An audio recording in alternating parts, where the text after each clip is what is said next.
lagi dekat beriman kepada amano, lagi dekat beriman kepada amalan itu, namanya lagi kutu rukun. Kepada si rukun sampai akak terima kasurukun kusambayan na ukit tagat kaatiluan ka na diterima Allah sampai.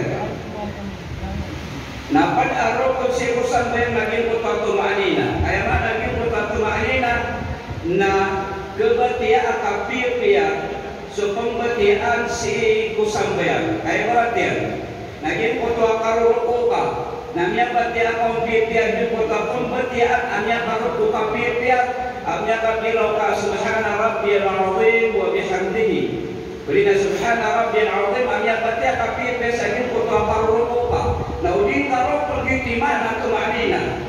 Naudin karo ke batia pihak, amnya katindet kaden, namanya ada suatu Madinah. Naumada suatu Madinah, namanya ada surukun. Naumada surukun, namanya bakal susampai tak ada sampai. Allahu salat di bawah ibn jalai nulira naging kutu sampai yang geram. Wattaba'u syahawat ayat pabunutanira naging kutu baya abinawera. Kaya nakadang lang tabiya na inong imakapsin rin tabuhulu baya abinawa. Na anto nitirawa pasawfa yalqawna baya gip kuta mga tao na sinusigura din. Asisira na pabuluga sisagin kutuwalan dan akal kumangalan dan kuha kuri kumaragajaran. Demikian talusan Allah Ta'ala boleh terhidanan awal kemangnitan talusan Allah Ta'ala taufiqan sananian